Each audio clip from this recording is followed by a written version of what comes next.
Fala galera do 8º ano, bom dia, boa tarde, boa noite. Dando seguimento à última aula de História do Brasil, em 1808, o que ocorre? A vinda da família real, a fuga da família real lá de Portugal para fazer sua corte, seu reino aqui no Brasil.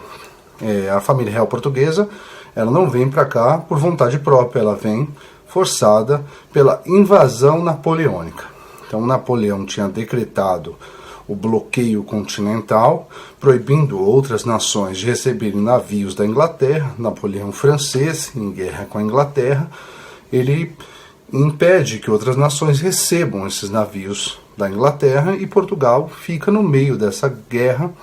Ela tem que receber navios ingleses, pois tem uma enorme dívida com Portugal já. Então, não resta nenhuma alternativa a Dom João e sua família, a não ser vir fazer o seu reino no Brasil. Tá? Chegando aqui, ele transforma o Brasil e coloca o rumo do Brasil em direção à independência, que esse é o tema da aula de hoje. Então, como é que, em tão pouco tempo, após a chegada de Dom João VI aqui, logo em seguida o Brasil vai se tornar um país independente da sua metrópole, que é Portugal. Já na chegada de Dom João VI, ele causa uma série de mudanças que colocam o Brasil nesse caminho da independência. Uma das coisas é retirar do Brasil a categoria de colônia. Então o Brasil ele é promovido de colônia para Reino Unido de Portugal, Brasil e Algarves. Tá? Então ele não é mais um pedaço que pertence a Portugal. É como se fosse um irmão em igualdade. Tá? E claro que os brasileiros sentiram o gosto da liberdade e depois não iam desejar mais voltar a perdê-la. Chegando aqui também ele, como forma de pagamento pela ajuda da Inglaterra em sua fuga, ele abre os portos às nações amigas. A abertura dos portos às nações amigas tem que ser lido primeiramente como uma ajuda à Inglaterra. É a Inglaterra que vai passar a fazer esse comércio que antes era feito por navios portugueses durante o Pacto Colonial, um período em que o Brasil só podia comercializar com Portugal e comprar produtos de outros países através de navios portugueses. Então, quando acaba o Pacto Colonial, Dom João, através da abertura dos portos, coloca mais um passo em direção à independência do Brasil. Tá? E o Dom João, chegando aqui em 1808, provocando essa série de mudanças, ele está aguardando a prisão ou a derrota de Napoleão Bonaparte, o que vai se dar. Porém, quando isso se dá, em 1815, ele ainda assim permanece no Brasil. Ele diz, com todas as letras, que gostava muito do Brasil. Tá?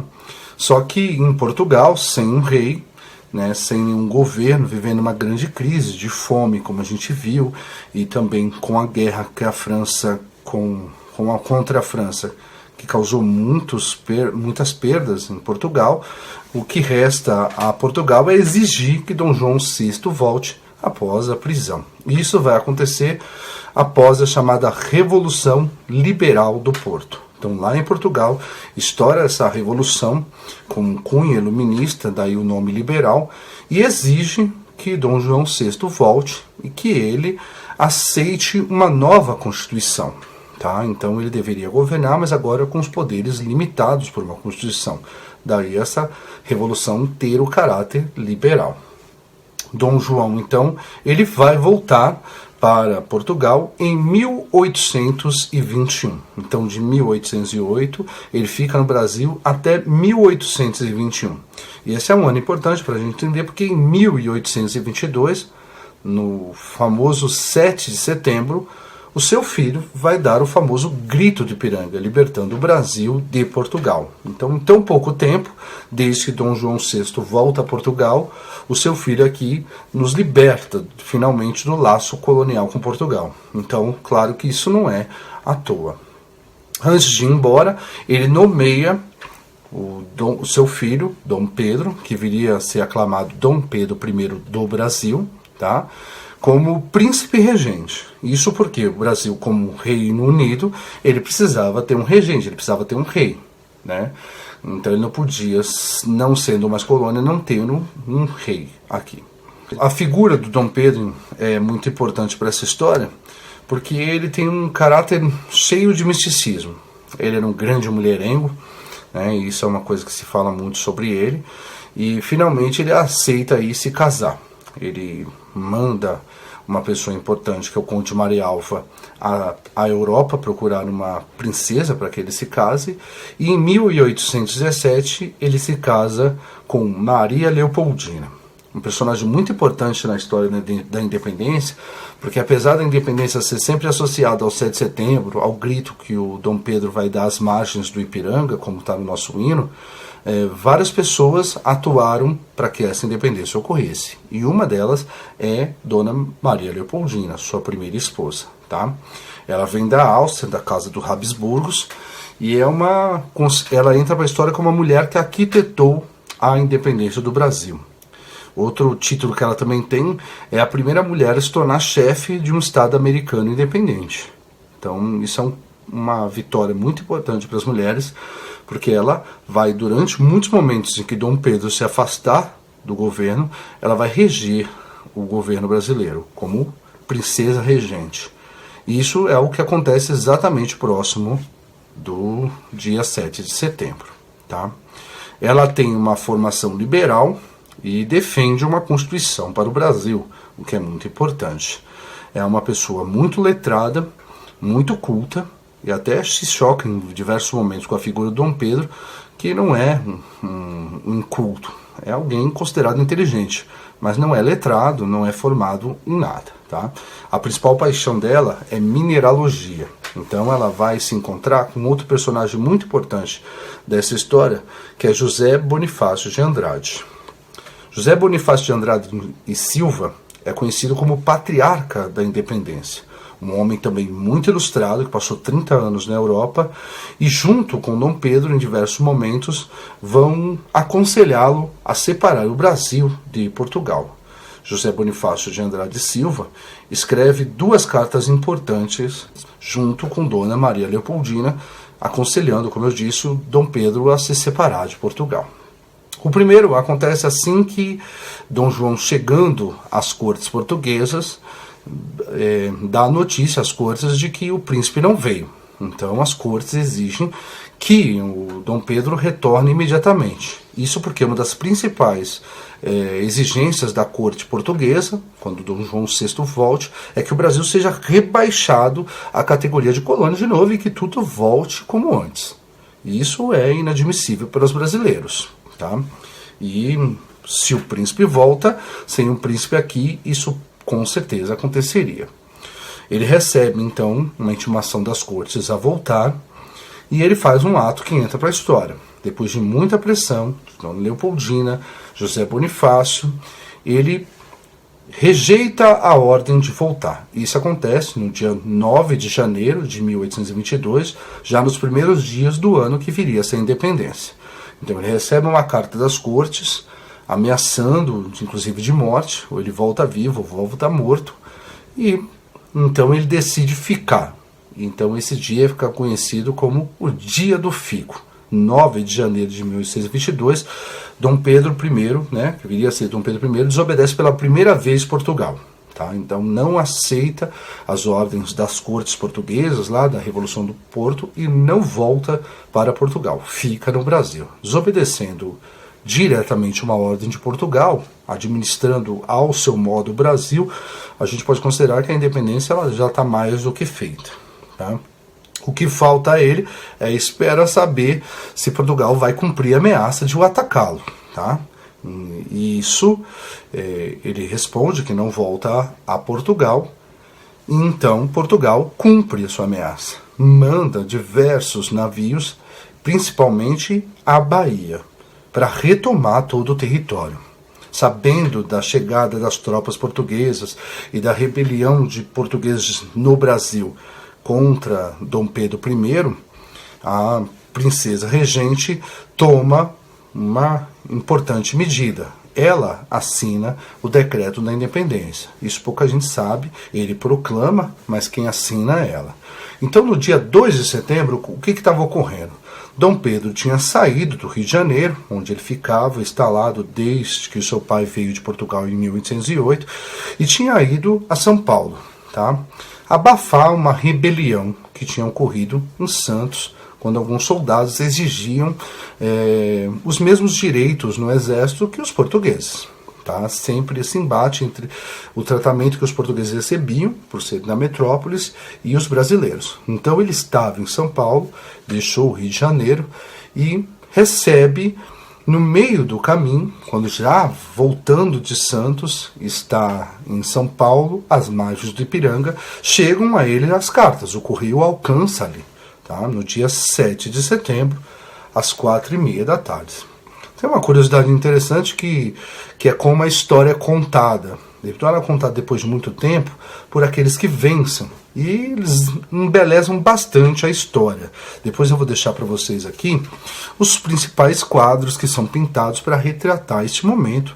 Não havia câmeras fotográficas, então se mandava pintar esses momentos antigos. E vocês vão ver como é retratado com uma gloriosa ação de Dom Pedro I. Mas ele, voltando de Santos, ele estava com uma terrível dor de barriga. Já era a 8ª vez que ele tinha que parar para atender os chamados da natureza, como o médico disse. Então era a 8ª vez que ele arriava lá para fazer o número 2. E quando ele estava pela 8ª vez ali, se limpando por conta da sua dor de barriga no Riacho do Ipiranga, é quando as 2 cartas chegam a ele. A carta de Zé Bonifácio é extremamente agressiva e diz para ele que ele vai perder não só a sua categoria de príncipe, mas também de homem. Então é uma coisa bem ofensiva. A sua esposa, Dona Leopoldina, é muito mais gentil, mas diz a ele que nada mais deve esperar de Portugal que não seja a escravidão.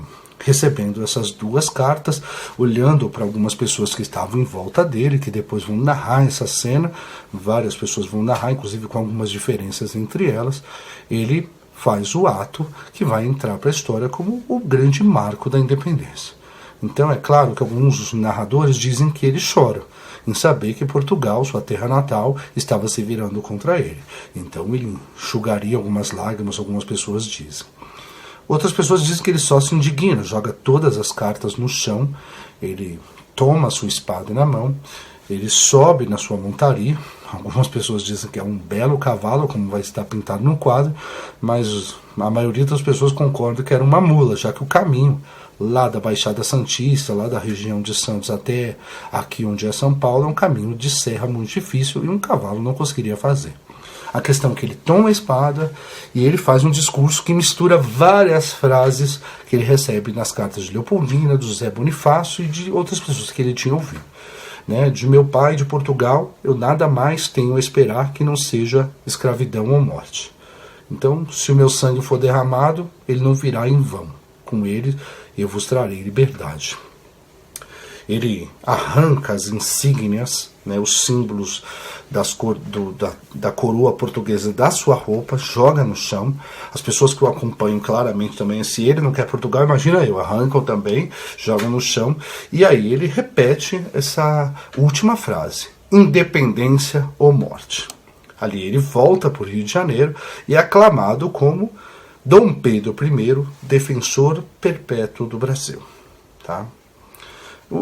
Os acontecimentos que se seguem, eles são um tanto controversos. Primeiro, o que muda de verdade com a independência? O Brasil era dependente de Portugal como sua colônia e Portugal já devia um grande soma de dinheiro à Inglaterra. Então Portugal já era dependente da Inglaterra. Mas e o Brasil? O Brasil vai tomar o mesmo rumo. Também deixa de ser dependente de Portugal, mas passa a ser dependente da Inglaterra, economicamente, militarmente. Então precisa de tropas da Inglaterra. Então, no fundo, a independência ela não altera grandes coisas como se davam no Brasil. Tá? Inclusive, o Brasil, para ser reconhecido como um país independente, uma das coisas que ele faz é pagar uma indenização a Portugal, e essa indenização é dinheiro emprestado da Inglaterra. Outra coisa que não muda é que o Brasil era uma monarquia, que era um Reino Unido, e continua sendo uma monarquia.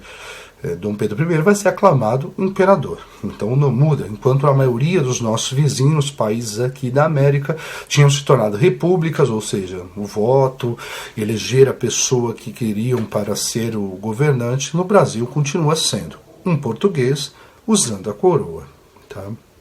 Então, por fim, a independência ela muda pouco na história do Brasil. Mas ela fica conhecida como uma independência forjada sem luta. Parece que o Dom Pedro deu o grito e todo mundo aceitou. Quem não aceitou foi Portugal e recebeu uma soma de dinheiro. Não é bem assim. Portugal travou uma luta com o Brasil para retomar o Brasil como colônia. E, como eu disse, principalmente lá na Bahia. E havia a notícia de outros navios chegando com mais batalhões para atacar o Brasil. Então, lá na Bahia é onde principalmente se dá a luta pela independência. E lá, um outro personagem é muito importante aqui. Isso porque a história parece um amontoado de homens e sua vontade masculina é que a escreve, mas a história é feita de grandes personagens femininos. E é o caso de Dona Maria Quitéria. Então, uma mulher na Bahia, ela recebe na sua casa com seu pai a visita de um oficial das tropas brasileiras, querendo saber se tinha ali algum jovem que podia se alistar. O pai da Maria Quitéria fala que só tem moça, que portanto não pode oferecer nenhum rapaz, e ela, indignada com a situação do Brasil voltar a ser colônia, ela vai até a casa da sua irmã, ela foge da casa do pai. Chegando lá, ela pega umas roupas do marido da irmã, do seu cunhado, o José Medeiros, e ela corta o cabelo e se veste de José Medeiros e se alista e começa a lutar pela independência. Então Maria Quitéria foi uma grande soldado. Ela lutou pela independência do Brasil, né? Ela fez várias incursões militares, inclusive algumas em que ela chefiou. Quando descobriram que ela era mulher, por incrível que pareça, o oficial, vendo que ela tinha uma enorme destreza, que ela tinha uma grande habilidade com as armas, não se importa. A única ressalva que ele faz é que ele manda vir um saiote, aquele estilo escocês, como vocês podem ver na imagem de Maria Quitéria, e continua mantendo Maria Quitéria no exército. A Maria Quitéria, inclusive, ela faz uma ação em que ela invade uma trincheira, ela faz prisioneiros e sozinha ela leva esses prisioneiros embora.